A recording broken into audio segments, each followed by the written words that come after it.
before you see a beautiful house, okay, there's been a lot of work that went into it. But you know that the sad part is that many people don't see that. They always see that the marketing you do today, okay, you tend to reap it in the next 4 or 5 years. I don't give up. I always like to bring out that kind of zeal and best in me. It will surprise you that I enrolled myself into high school. I met a school dad who was a barber. So that was where everything changed for me. Right. So anytime I was standing by him, I was looking at him. I started studying barbering, but he didn't know. So I realized the part of me that could cut hair instantly. You know what I told myself?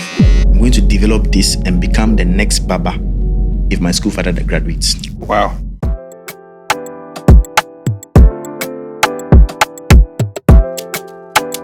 If you've never heard an episode from Connected Minds, well, today is your first time, and I know you're going to enjoy this conversation.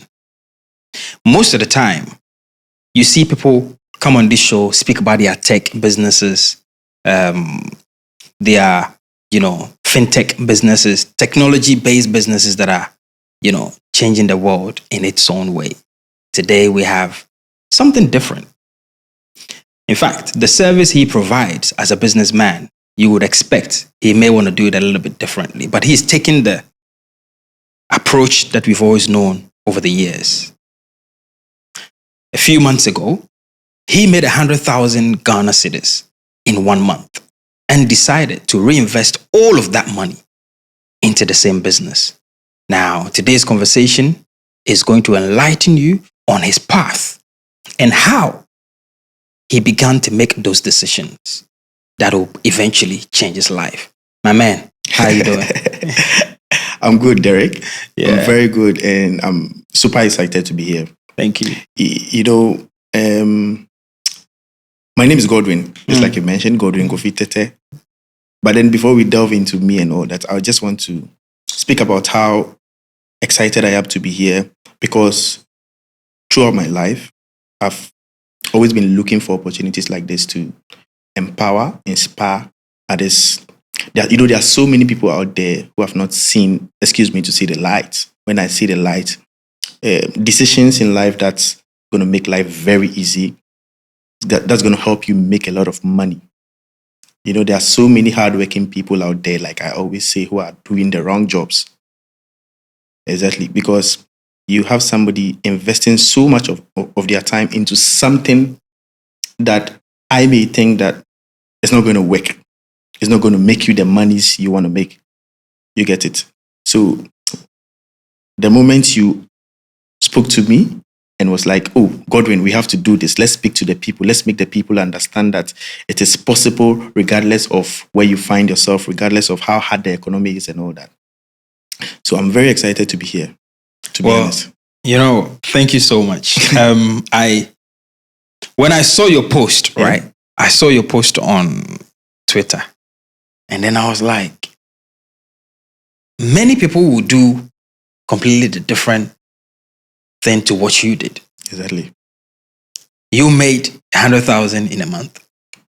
All the busy times where the diasporans and the visitors were in the country. And then you decided to reinvest all that money into your business. Now, that, I'm sure many people would have done that. Mm-hmm. They've made even more, right, within that time. But for me, the beautiful thing about this is the fact that you decided to post it to empower someone. Exactly. Now, that's what people don't understand. That step you took to say, I'm going to post this regardless of what people are going to think. Exactly. Somebody may think it's too small. Somebody may think it's too much. But I want to make an impact in somebody else's life. Exactly. And then I saw it and I was like, forget all the comments that are coming in. I want to speak to this guy. I want to be in the mind space of this young man who decided to do this to empower, because that's what I'm about. Empowering people. That's true. What was happening in your mind? There are a lot of things going through my mind right now. Yeah. Because, even before we get to the 100,000 cedis in a month, before you see a beautiful house, okay, there's been a lot of work that went into it, from foundation, from electrical work, from diggings, sleepless nights. But you know that the sad part is that many people don't see that. When they are working in a very nice neighborhood, what they see is a beautiful house. But the point is that before I got to that 100,000, I didn't even believe I was going to do that myself, because when you watch the progress of my business, it's been very slow. And I'm so much more of a marketing person. I like to promote my business. I like to, I believe in quality, and I like to always make sure that everything I give out is the quality, is the best. So they always say that the marketing you do today, okay, you tend to reap it in the next 4 or 5 years. So if I'm telling you that, if I'm investing like a 50,000 cedis into creating brand awareness for people to know my brand, maybe probably I'm not going to reap that today in the near future. So there's been so many things that I've done so many years ago. Consistency, discipline, making sure that everything is in place. When people come around, they're happy. Even times where you do promotions, you promote your business, it's not working, you are still there. You still keep showing up for people. Okay. So even before December, I gave about 15,000 cedis into promotion.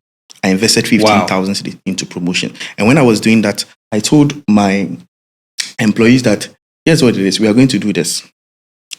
The big snapshot promo. That's what we called it. In November, I told my people that we are going to do a promo called the big snapshot promo. We are going to give like 20% off our services. Anybody who comes in, we are giving that money out. You know, these times are not normal times where businesses are thriving so hard to make more money from their customers. We tend to be giving back, and we've been running the business for like almost 2 years without raising prices, even when prices kept going up. So when I do my cost benefit analysis and I see how much I invest into the business, how much I'm getting as profit, if it is not harming me, if it's going to help me break even, I don't mind. So I invested that money. I told him that this is what this is going to do for us. It's going to give us exposure. It's going to sell our objective and the kind of services we provide to our audience. And then we are going to get potential clients in December. They were like, Degree, this is crazy. We need more money. Things are not going. I'm like, let's just hold on. When we did that in November, to our surprise, November, when we thought we were giving out more money out to people, we actually made the best sales ever in the history of Reflex. Wow. Then the next month, getting into December, everything went wildfire. I was like, wow, it is very possible. So yes, a lot of work went into it. So when you make a post like that, there is a burning desire in you to let others know, because naturally that's me. I like people around me to see whatever light that I've seen. If today I see something that is going to help me, and I have brothers, I have friends in my circle, why not share it with them? So basically, with regards to that post, that is just the Degree Barber doing what the Degree Barber does always. Sharing inspiration, motivating people to do more, and it's going to work. This is the source that we probably should have left to the end of the conversation, but it's so good that we've started with that, because there's a lot more that is coming. I want to understand your upbringing a little bit. Okay. Because I know you know, your name on there is what? Degree Barber. Yeah. Right. And then I know you went to UPSA as well. Exactly. But what was your upbringing like? Okay, so I grew up in a very small town in the Eastern region called Asesawa. I never leave that out of my story. Everywhere I go, I talk about it, because I see so many people like Messi. They come from a very small town and they always speak about it. Okay, so anywhere I go, I talk about my small town. So my upbringing, I grew up in a family of 5 children. We were all taken care of by just a single dad. So my mom eventually and my dad divorced, and my dad was just taking care of all of us. So financial difficulties became like a serious thing in my family. I come from a family where education is intense. So unless it's your turn, regardless of your grades, somebody else has to go before you. So yeah, right after high school, after JHS, I had this kind of not giving up spirit in me. When my daddy said there's no money for you to continue, I want to go out of all my four siblings. I am always out there looking out to find money. So right after JHS, I started Space to Space. Then in 2009, you see this Ariba, space phone Ariba. When mobile telecommunication came, when you have those small kiosks, people. Yep. Yeah, we'll go and make some phone calls. Yeah. Buying credit and all that. I had to plead with my dad to just invest some money, some small money into that business for me. And I started. And it will surprise you that I enrolled myself into high school. When my results came, my dad was like, oh no, I have to attend the nearby high school in my town. Like, no, I want to go out there, explore, meet people, build my networks. So I left home and went to Aquamine Senior High School. It will shock you. When I got to Aquamine Senior High School, this is a very beautiful story. I don't leave out of my story. When I got to Aquamine Senior High School, you have a queue of a lot of people with their wards, rich people, they park nice cars. So I was in a queue. I was next to a lady called Portia. It was right after that process we met back in school, and then I got to know her better. She went in, and we have like senior house mistress. We have the headmaster. We have two assistant headmasters sitting there. Then she had her session. She came out. Could you imagine that I entered the room and nobody noticed I entered the room? It was like, next. The senior house mistress kept calling, next. Meanwhile, you were standing there. I was standing there because I was so short. So the woman was like, next. Then I stood up. So I stood up and she was like, where's your mom? Where's your dad? I'm like, I'm here alone. Like, hey, really? And I had this burning desire to attend the boarding house. My dad didn't support that idea. So I knew it was going to pop up because they kept on telling me, oh, you are too stubborn. You bring problems when you go to the boarding house. Because of my life in high school, I don't give up. I always like to bring out that kind of zeal and best in me. So I enrolled myself and started school at Aquamine Senior High School. Aquamine Senior High School, I met a school dad who was a barber. So that was where everything changed for me. Right.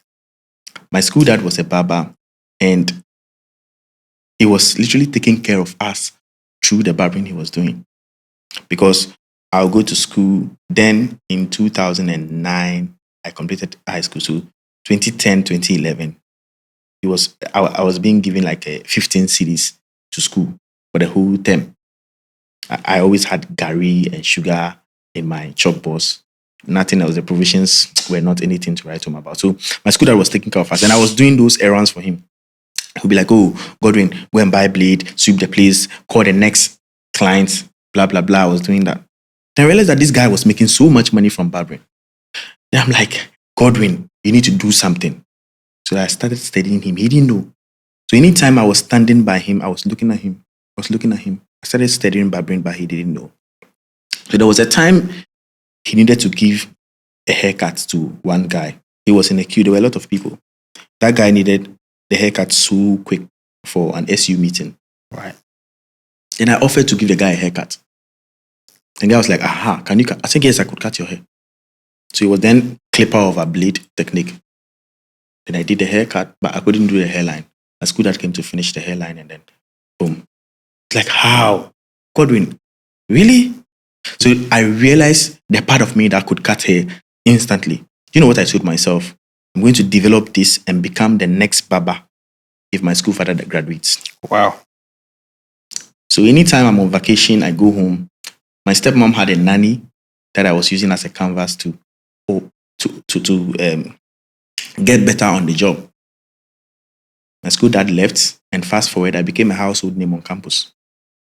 I was cutting people for sardine butter trade. I was cutting people hair for Butter trade. 50 pesos. I was cutting people's hair for favors. I was cutting my senior house masters. I was cutting my teachers. I was cutting my headmasters. Like, I had this name, Close Up. That was my nickname. It was everywhere. I went from that boy who could not afford provisions to the guy who could take his friends to the cafeteria, spread them and buy food for them. Wow. Then the very important part of it came. Financial prudence, reinvesting back into your business. That was where it started for me. So I realized that, Godwin degree, this thing was doing more than survival for you. It's now touching other lives. What can you do? So the moment I make small money from barbering, I called a friend. I've never been to Accra then. Okay. I called that friend and I was like, bro, I want to buy a smartphone. That was when Nokia Asha came. Asha 30 whatsoever. We came to Circle and we bought the phone. With all the money I had, we were not allowed to use phone in school. But you see, this kind of rich kids come from Accra. Their kind of lifestyle. You are in school, you want to be texting your girlfriend in another school and all that. So I'll be using the phone, then somebody will come around. Oh, Charlie, this phone is nice. So I could sell it for you. I sell the phone. Make small money, go back to Accra again. So it was like me using the phone, hoping that somebody will buy it. And it was always working for me. Can you imagine if I was your son and I graduate from high school, you give me 15 cedis for a term. And after graduating from high school, I came home, you gave me a room. And the TV I buy for my room is bigger than the TV at your home. That was the shock my daddy had. He must be thinking, yes, what are you doing? That was the shock my daddy had when I got back from high school. And then my stepmom was so envious to the point that she was like, no, not in a bad way. Yeah. This guy, we need to take his TV and exchange it with ours. Ours is too small. Yeah. He's going to be a bad boy. Yeah. They don't know you've worked for it. I actually worked too hard for it. Then, I wasn't a bad student. I was a very good student in class. I made good grades. And the sad part was that I was watching my friends move straight to the university, whilst I had to wait for my big sister to finish her nursing school before I can continue. You went back into the queue of the family. Exactly. Whoa. Before I could continue, I was like, no way. Then again, I had to go out. Started working at a barbering shop. And you know how I had the ticket to work there? The same spirit of not giving up.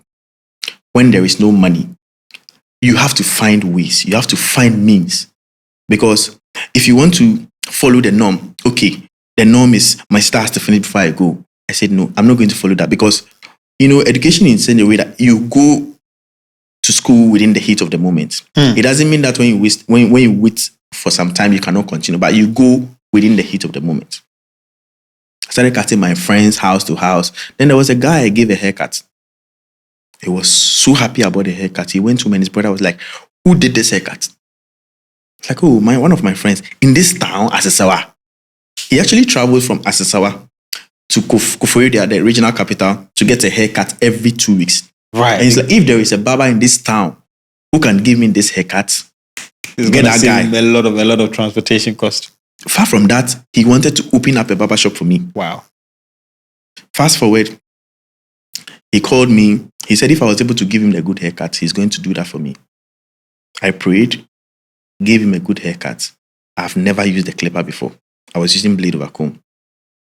So you know what I did? I just watched and studied the clipper. The very day he opened the fresh new clippers, I looked at the clipper and realized that no, the technology behind the clipper is just an advancement on the clipper over comb. I had to study it for 10 minutes and prayed. And you know what I did? I did a haircut, used my comb over blade to finish. And the guy was like, let's open a barbershop for you. I worked for a year, built the barbershop. It became the #1 barbershop in town. Before I left, and you know what I did with the money? When my daddy said I was not going to go to school until my sister finished, I bought forms at UPSA. Wow. Yes. Coming to UPSA, financing my education was a contract between my dad and I. My dad, contract? Yes, it was a contract. He was going to help me pay my admission fees, and you are going to take care of yourself in school. I came to Accra not knowing where I was. So mostly when you're going to the university, probably your parents are going to pay for your hostel fees. They're going to buy your books, health, clothes, and all that. Mind that, and it's not his fault.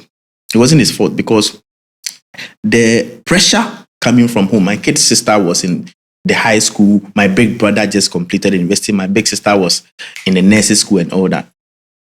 Then I started UPSA. So this is just a small story of how I went from where I'm coming from as a Sawa through high school, university. Yeah. And I know as the conversation keeps going on, we are going to get to where business started for me and all that. Yeah. Wow. So you, first of all, you got yourself admission. Exactly. And then secondly, you had a contract with your dad. Yeah. To get into UPSA. That's crazy. Yeah. That's crazy. Very, very crazy. You've really hit the nail on the spirit of not giving up. Not at all. And that's very important in any person who wants to make a change in their life. Definitely. To not give up. There was a story I was sharing on this program with someone I was speaking with about a business partner who I was supposed to do some business with. Okay. Regarding our pharmaceutical services in the US. And I'd never met him. And then I sent him several messages on Skype. For about 5 years, he didn't respond. On the 5th year, he responded. And most people would have given up. Exactly. Right? But that conversation that I kept emailing him, Skyping him, WhatsApping him, in the end, my goodness, you don't understand the path it created for us. Exactly. You know. Now, you as an individual, these things you're saying is amazing. Look, a lot of people, right, have all of this inside of them. Exactly. But they decide to use the energy for the opposite things. Either to dupe people, steal, lie to people, and all sorts of things.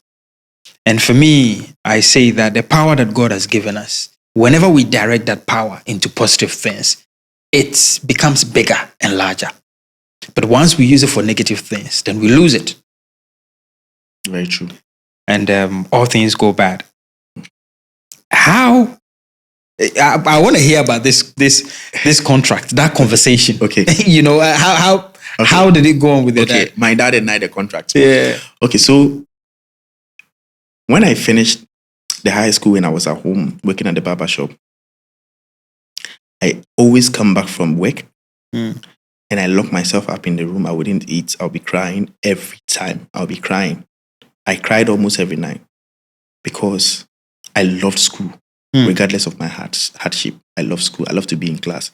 And there was one thing about me, even in high school and JHS, the day I'm sick and I'm not present in class and the teacher teaches something, I come back the next day and they are moving forward. They are progressing on my absence, what they learned, the lessons they learned in my absence. I don't allow the class to continue. I'll keep crying. Sometimes my teacher instructs somebody to help me on the past lesson so we can move. And sometimes he revises the previous lesson. So that should tell you how much I love to be in school. So I kept crying. My daddy knew that. And you see, you have that son. Assuming I was a bad student, I wasn't having a good grades. If you were a dad, you feel like, oh, forget him. He will cry. I will now have to go and pay some money to get him admission. But this guy has good grades. Right. I had a grade 10 for my JHS, same for you did better than I did. My high school. So my dad was always worried. So you know what he did? He borrowed some money, and I made 1,200 cedis. But then my admission fees and everything for year one was 2,400 for UPSA. So he was like, "My son, you are really pressuring. You want to go to school, and I know if I had the means, I was going to help you, but this is how far I can help you. So I'm going to pay part of that fees." So he paid 1,200 and he was like, "The rest, I don't know how you are going to survive." So I was like, "That, don't worry." Then I had a friend who knows my story. He comes to the barbershop all the time. He bought me a clipper. I left my hometown after I had admissions and everything. And I came to Accra. The very first day I stepped in Accra, I didn't know anything about marketing and promoting yourself. But you see, naturally, when you are doing something, you would want people to patronize you. You don't need to go to class and learn about it. No. But fear, okay, and the thought of what are people going to say, the thought of rejection, the thought of no, I always had this spirit in me that tells me that if I'm looking for a yes, right, and you tell me no, it means that I should keep pursuing. I've not found what I'm looking for. Galamsey, if you are digging for gold, and you keep digging, you're not finding the gold. You have to keep going. You're looking for gold until you find the gold. You don't stop. So I didn't have any fear in me. I had that courage to be able to speak to anyone, regardless of what response you are going to give me. So I came to stay with my uncle at Ashi, around Adenta area. The first weekend, I took my clipper, started moving from house to house. I'll knock on their doors. Oh, my name is Godwin. I live around. I'm a barber. In case you need a barber, please call me. That's my number. I did for like 3 to 5 houses. Then I came back home. The next 3 days, there was a guy. I never forget that guy because that was the guy who gave me the opportunity to make some money in Accra. The very first day I stepped into Accra. His name was Kelvin. He called me and he was like, bro, I like what you did. I have a barber, but I would like to try you. You know, when the guy called me, I was like, oh my God, this is an opportunity to make some money, to complement whatever money my uncle gives me every day to school. Weekend, I went to cut his hair. He liked it. And he was like, oh, he kept calling me. Every 2 weeks, he calls me to come. Then he introduced another friend. Then the very first day I stepped into class, one thing about me that kept going, I always talk about what I do. And that is also a point to buttress the fact that tweet, people are just too shy to get the tea. Because my story speaks about the guy who doesn't care what you say, who doesn't care what you feel. Yeah. He's just thinking about ways to survive. And if there is something called shyness to prevent it from making it in life, it has nothing to do with that. You know, that's something we share in common, which is knocking at doors. So this is what I say. Mm-hmm. If you knock at one door and it gets shut in front of you, well, try the next door. The next door. Now, if they close that door in front of you, well, you only have one option. Exactly. Get a carpenter and create your door and hold the key. Nobody can take that key away from you. True. Facts. And that's what you're doing. Exactly. You've watched someone cut hair, and you've internalized that process. It's almost become yours now. Now you've set up a business in that same field. Now, all the people that give you opportunity in your way of becoming an entrepreneur today have done amazing. However, you're holding a key. True. So, many people who don't have any belief at all in themselves when it comes to starting a business or charting a path of individual development, what do you tell them? Never give up. So you see, the fear of failure, which is no two ways about it, it exists. But the point is that you actually fail when you fall and don't rise up. That is a true failure. And most of the times, we misconstrue it to be like, oh, if I'm doing something and it doesn't work, it means it will never work. I had a lot of comments after that post, people saying that there are a lot of people trying so hard on the street. There are a lot of people doing dirty work, but it's not working. Yeah. But the point is that, you see, when you try something and it is not working, it means you are not doing something right. Boom. Exactly, because there are some people who have tried and it's working. The point is that you start asking questions. Start looking for people who have done it and it's working for them. And learn from them. For God's grace, you have somebody who has done that before and you feel like, oh, I'm doing the same thing, it's not working. The very best thing you could have done was like, oh, hi, bro. I saw this post. How did you do it? You know what? That's why we are sitting here today. Right. Because I know somebody out there needs to hear this conversation. Somebody is amazing right now. He's been able to save up, let's say, 10,000 cedis to start his own small company to build for people. And they don't know how to go about it. Or, they're completely confused. They don't know the path they should take. And by listening to you today, hopefully, they will get that fame. Exactly. Now, many people, I think you've seen what's happening in the country where a lot of people are moving out, like stepping out of the country. True. Another conversation we can have. And when I saw the post, what came on my mind is that this guy could easily give this money to someone and he would travel out of the country. So what the hell is he doing here? What is he doing? Yeah. Why didn't you take that approach? It's easier, isn't it? Yeah. It's a very good question. You know, I also have this, I say, that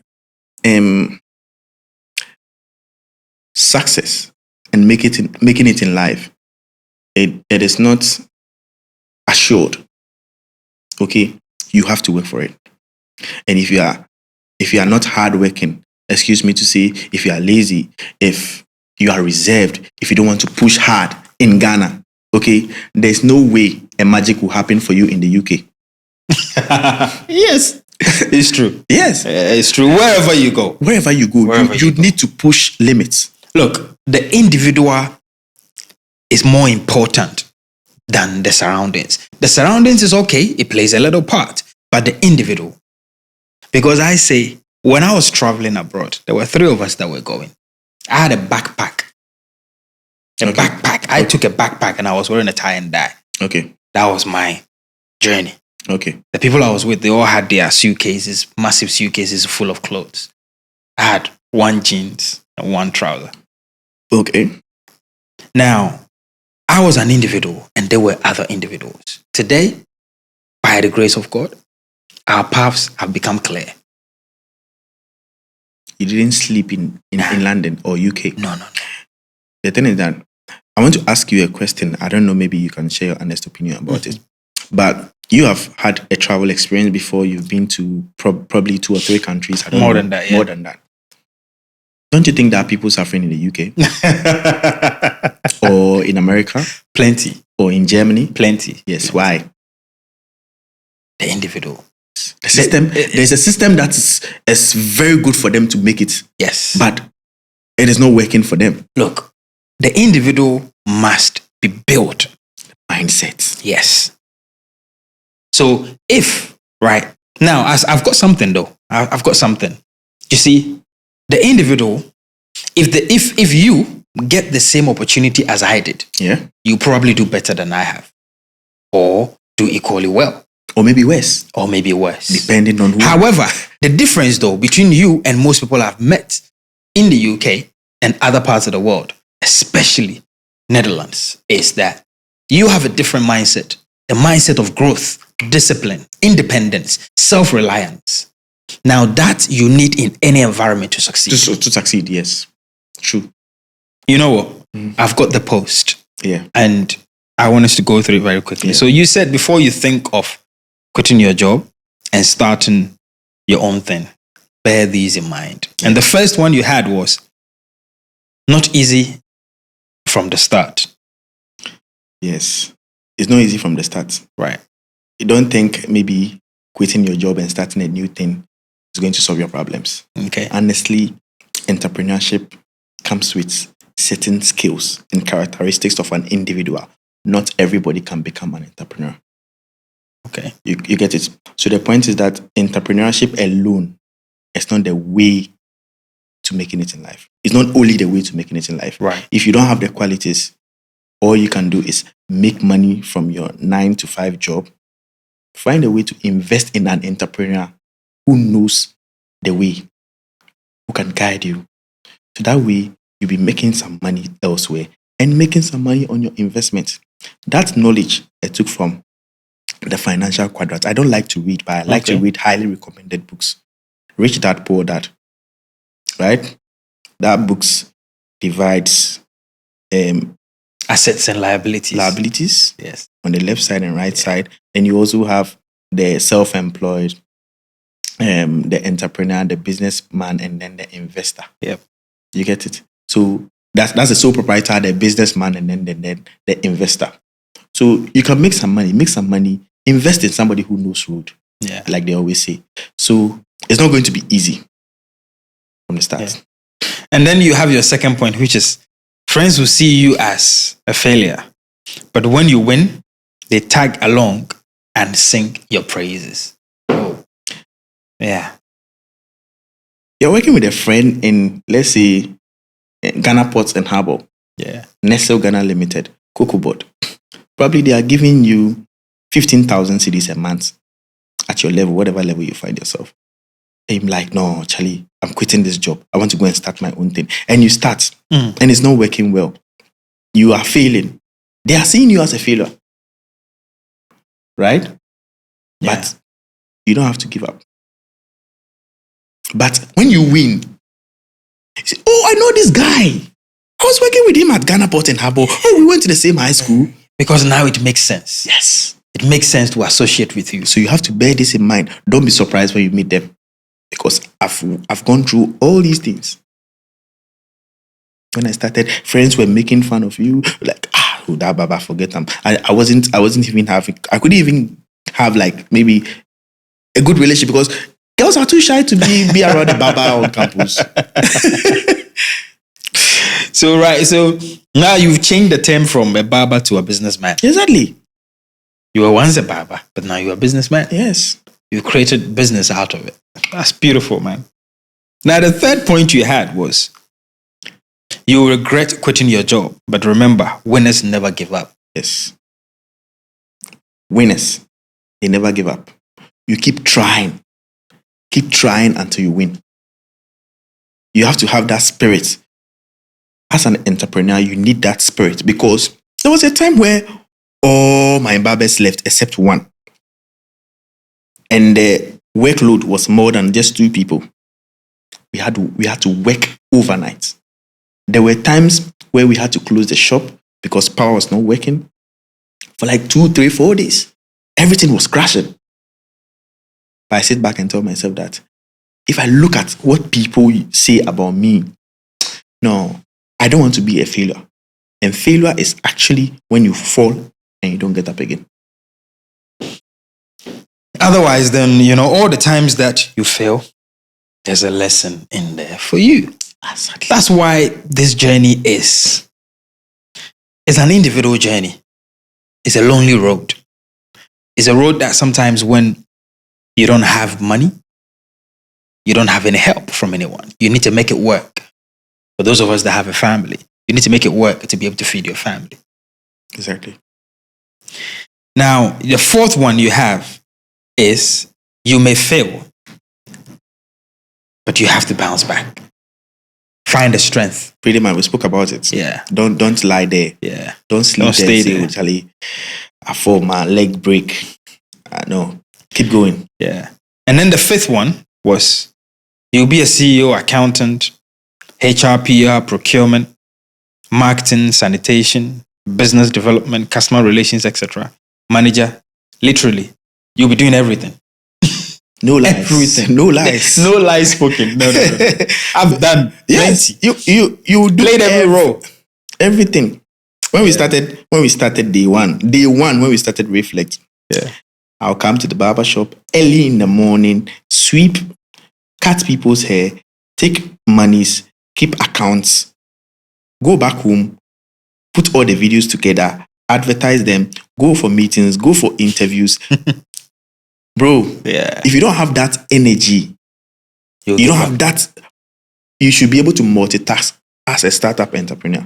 It is highly required. One of the things, though, is that people also need to be ready to make a change. Because we started, our first pharmacy in the UK was a care homes pharmacy. Okay. So we were dispensing for care homes. I think a year after, we realized that no, that market wasn't working as well. We had a business plan. We had all the plans together. So we changed to private services off the government system. And that worked. You need to be flexible enough, Exactly. to realize that, this may not be working. So let's try something else. As long as you have it within you, because there are certain people who they just want to do it because everybody else is doing it. True. Right. And then you have, when you grow bigger, the government will come for you. But you will survive. In fact, it's not just the government. Everybody will come. Everybody comes for you. From competition to maybe this part of the world, maybe your landlord or landlady will even come for you. Exactly.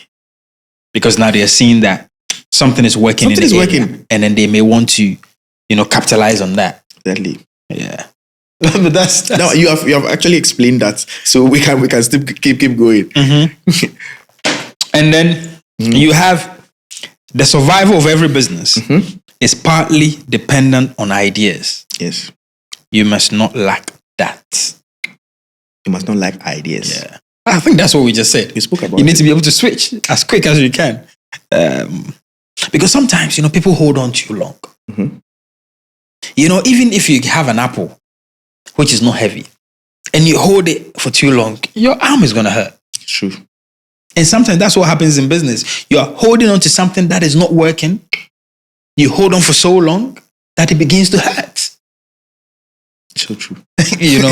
And then you said, don't forget to nourish your business as you keep milking it. You mentioned that. Yes. Same principle applied in breeding a dairy cattle. You mentioned that. Yes. And then you said a business is a system that operates in your absence.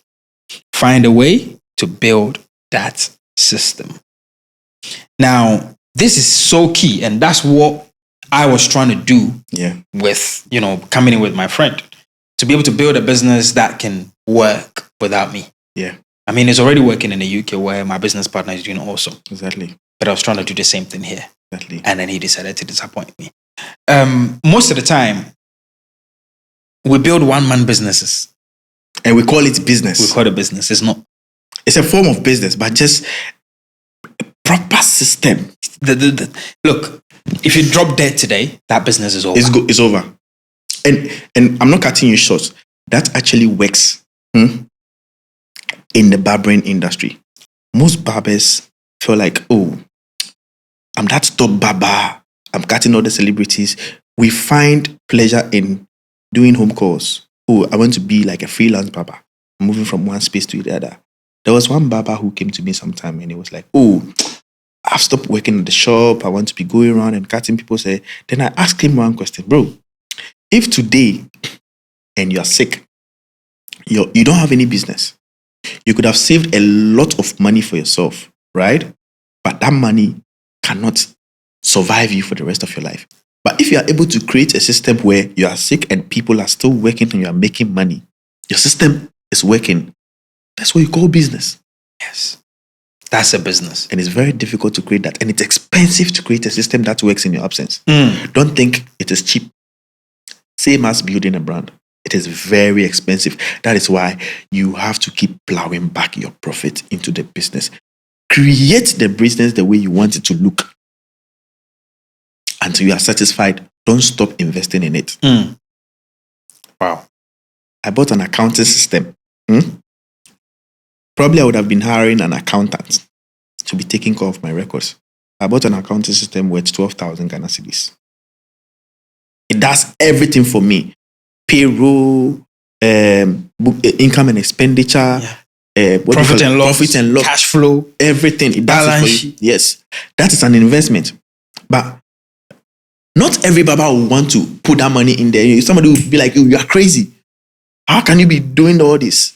But it is a system you're trying to create. Yeah. You don't need an accountant to be there. Right. Business is growing. Yes. You're being innovative. Exactly. Yeah. And all this is part of the system you need to build for yourself. Find a way to build that system. It's very important in business. Lastly, there is competition everywhere. Make sure you look different. Into bracket, branding. I think you spoke about that as well. Yes. Yeah. Which is why I'm saying that I'm going to rebrand some of the businesses we have. You've done amazing. Now, I've got a question. Okay. Which is motivation or discipline. I've kind of deduced it from the conversation we've had. Okay. But I would want to hear your answer on that. Discipline. Discipline for me because not everybody would want to show up every day, regardless of all the odds. So for me, I've been very, very disciplined with regards to my work. I come to work in the morning, make sure I show up for every customer. There are times where I would even be tired from work. But I feel like there is no one there yet to make that customer satisfied. So I have to come back and finish it. If work is not done, I'm not going home. I close later than my employees. At 9 o'clock, when we are supposed to close, 9 p.m. when we are supposed to close, everybody plays like, oh, degree, I'm off. I'm like, oh, cool. I'm off. Everybody goes. Then I would have one last person working on that person's hair, and somebody else walks in. Oh, bro, Charlie, I have this wedding I need to attend tomorrow morning. Please, I need you to clean me up. Then I'll be like, in my head, I'm so tired. But you know what comes into my mind? When I started the work, when I started that business, there were times where I needed people to be coming in. Now I have these people. They are begging me to cut their hair. If not for discipline, I'll push the customer away. And you know what happens? When people are in tight corners like that, and because you are disciplined and you save them, they tend to become a loyal customer. They feel like they owe you. You've taken them out of a tight condition, tight situation. You saved them from something. And they build that loyalty for you. So for me, discipline. In as much as motivation is also important, you need something to motivate you regardless. But if you are motivated and you are not disciplined, you know, Jim Rohn said a motivated idiot is you know. Yeah. What's your favorite personal development book? Two ways. Rich Dad, Poor Dad. Yeah. The Financial Quadrant. It made me see life and success in a different way. It advises you to move away from being employed or self-employed to creating a system that works in your absence, and when you make that money, invest that money. And topmost, it tells you that real estate investment is the end goal. And that's exactly what my life has been. You know, the post on Twitter, somebody came, was like, this is the same story people tell you. Despite to come and tell you, I sold cassette and today I'm a rich billionaire. They will never show you the way. But trust me, bro, that is the true way. Why am I saying that? Yes, if I make money from barbering and tomorrow I invest my barbering money into a microfinance, I invest that money into real estate, and you ask me to tell you my story, you want me to tell you that I make money from real estate? No. You don't just jump from being a barber to real estate. You don't just get up and say I want to do real estate. It involves a lot of money. You get it? So I'm going to tell you that I started as a barber. Yes. I did ABCD. ABCD got me this. I took this and invested it in real estate. You get it? That was the book that saved my life. Not only my life. I never stopped recommending that book. I gave it to my sister. My sister owns a own salon right now. I gave it to my friend who was supposed to move out of Ghana to UK right after our service. I met him at National Service. He has his own brand now, everyday items. That book changed so many people's life in my circle. And I know there are so many people out there who share the same story. Testimony exactly. Of that book as well. That book is going to change your life. Yeah. It's going to make you understand that, bro. The day I read that book, I was like, I wasted all my life. But I didn't feel so bad about it because I'm like, oh, it was a journey for me. Yeah. It only came in to enlighten me. Yeah. Yeah. I think people should get it. People should get that book. We spoke about Richard, it I think Kiyosaki or something. Robert Kiyosaki. Yeah. I've mentioned it in one of the segment number 1 on our podcast. So please go and listen to the segment. That book also has a game. It's called the Cash Flow Quadrant. Exactly. I have it. I play it every now and then, where it shows you how to invest. It's Monopoly, however, in investments. You know, so again, this is why this show is on, to let people know what the way is. As many people ask, what's the way? What's the way? Now, what's the best advice you ever got? Best advice I ever got. Who advised me? My friend. Okay. The CEO of Everyday Items. Okay. He tells me that, Degree, don't let anybody change you because of their personal reasons or personal understandings of life. Yep. The advice came when I keep doing so much for people and all I get is, disappointments. Okay, so I'm that type who wants everybody around me to grow. So I go the extra mile because I've been through the hardship. When I see somebody going through hardship, like I feel it and I want to help. And you do that, and trust me, human nature, people take advantage of that. So my friend Mills tells me that, Degree, I know sometimes you feel like, no, I want to stop helping people. But he keeps telling me that, don't ever stop. And you know what that brings to me? It always brings blessings. Anytime I give a hand to somebody, right? That day, I never go home sad. It's like magic, it works. For instance, I'm coming to work and maybe I'm buying, let's say, coconut by the roadside and I give somebody something small. I come and somebody dashes me money that is way, way, way bigger than what I've given out. So he keeps telling me that do not let people's attitude change you. And I'd always lived by that. What you've just said is beginning to change my mind on a few things. I have been disappointed by friends twice. Yeah. One in the UK, one in Ghana.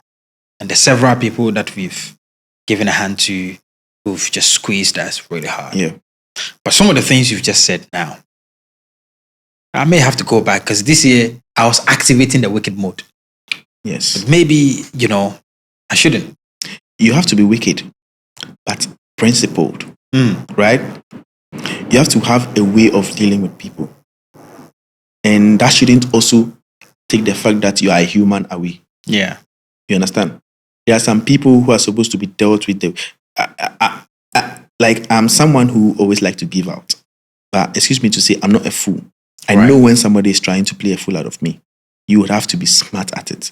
There are some people you can even be having a conversation with, and the way they are talking, you can infer that no, this guy is just probably somebody has told him that, oh, Degree, go to Degree, he will give you that, he will come and tell you some story. Try and investigate and understand. That's what makes you smart. Yeah. And as a leader, as a leader of a business, you should be able to perform. Yes. Right? I started as a barber. Today, I'm able to do a pixie cut. I'm able to do certain calls and all those. I never knew all those things. But because I always perform in the shop, being productive, my employees look up to me. They feel like there's so much to learn from this guy. And motivation is not always about money. It's about making people understand and see the future. Like, being with this guy can change my life. There's a lot to learn from this guy. So even when he gives me money, there's still something more to learn. Right. You get it? Advising them, making their problems your problem. There was a part, I think you omitted it in the point. You hire people, right? Especially in Ghana, but unfortunately, you're going to hire their problems too. That's true. You get it? For a young entrepreneur in Ghana who needs somebody to work with me, this person comes, the first thing he tells you is that accommodation. Yes. I rent for almost 70% of people I work with. Wow. Exactly. That's how your business will thrive. You see somebody who see the nice building out there and come like, I want to do the same business. But you don't see any reasoning in it to rent for an employee. You get it? That is investing in my human resource. Same way you invest into cost price minus selling prices to go to profit. You need to also invest, in building your system. The backbone of every business is your customers, your employees, your suppliers. This three.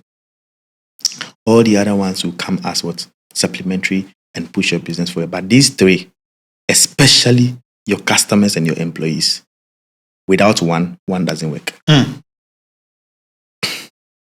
if A, B works and there's no supplier to keep the business running, you have no business, fortunately. We've just enjoyed an awesome conversation on Connected Minds with Godwin Tetteh. People call him Barber. With a degree. With a degree. Now, what an awesome conversation. Now, if you haven't subscribed to any of our networks, please do become part of the family, because Connected Minds is on a journey to change lives, empower lives. Be connected.